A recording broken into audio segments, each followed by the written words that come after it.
Welcome to Witcademy. Today we shall be treating standard forms. Standard forms. The objectives will be to try a few standard forms, and then you presented with a few questions to answer on your own. Now, a standard form or a number is a standard form when it is written in the form below. And V is a number between 1 and 10. So V here is a number between 1 to 10. And N is any integer. So an integer is a whole number. So 1, for instance, an integer, 5, 6, 7, 8 are integers. But N cannot be equal to a floating number or a decimal number.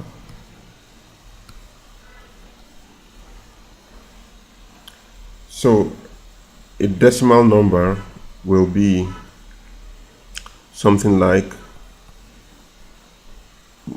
say 1.2 or 3.5. Now N has to be a whole number, an integer. It could be any number up to whatever, but it must be an integer. Okay, now let's try a few examples to illustrate this properly. Now, if given the values below, let's convert them into standard forms. So we have 1 million, and then we have this decimal, this very, very low value, and then we have 920. Let's go. So sorry about that. So for 1 million, as a rule, generally, what I try to do is, once the flow to get to the value 1 to 10 is goes towards the left as a count, then the value N will be positive.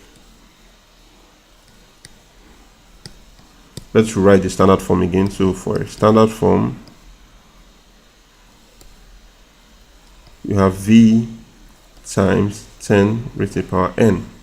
So as it goes towards the left, as you count towards the left, N becomes positive. And don't forget, V is any number between 1 and 10. That's what V is. So we're going to count the numbers until V is then a number between 1 and 10. Or between 1 and 10. So we're going to start counting. So what I try to do is, you start counting from the point. So for this, since it's a whole number, the point starts right at the end, and then you count 1, 2, 3, 4, 5, 6. So that's 6. So the standard form there will be 1, which is V, which is 1 here, V, times 10 raised to the power of 6. So you're counting down to 6. So this is the standard form for 1 million. Let's move to the next one. So just like we did for the previous one, a standard form again is V times 10 raised to the power N, where V is equal to a number from 1 to 10, and N is any integer. So we're also going to count leftwards. So as I said, once it goes leftwards, N becomes positive. So if it goes rightwards, N will become negative.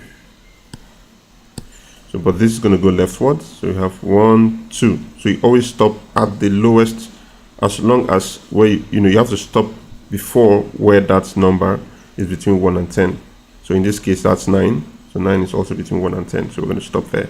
And then we counted 2. So it means N is equal to 2 for this one. And then that becomes 9.2. So if it has a point, we didn't do that for the previous one. Just to go back there. We didn't do that for the previous one because we had a 0 here, so it doesn't matter.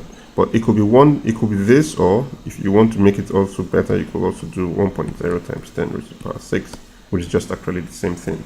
But we'll move over to the next one. And then so for this, we're going to have 9.2 times 10 raised to the power of 2. Right?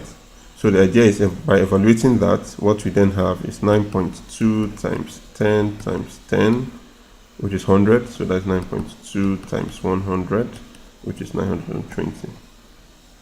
But we're not doing that, so you can just leave that. But so this is the standard form for this number. Let's try another one. This time a number that's below 1. Okay, just like I said, the rule applied. Once n,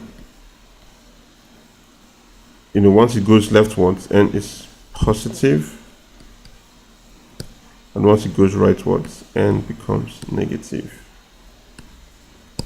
And our standard form is v times 10 raised to the power n. So in this case, because the decimal point is in front, we're going to count backwards until where the number is between v, which is supposed to be a number between 1 and 10. So we're going to count 1, 2, 3. So now we have 6, and then 6 is a number between 1 and 10, so we're fine. So, and we counted 3, meaning n is equal to 3. So to represent that in a standard form, that will be 6.25 times 10. Sorry, n is equal to minus 3. So that will be 6.25 times 10 raised to the power minus 3. Right? And then this is our standard form. Don't forget, once you count rightwards, n becomes negative, and you count leftwards, n becomes positive. So that's why our n is minus 3, unlike the previous one where we're counting leftwards. Now that's standard forms, and thank you for watching. Now you'll be given an opportunity to try a few questions of your own, and I hope you get it totally correct.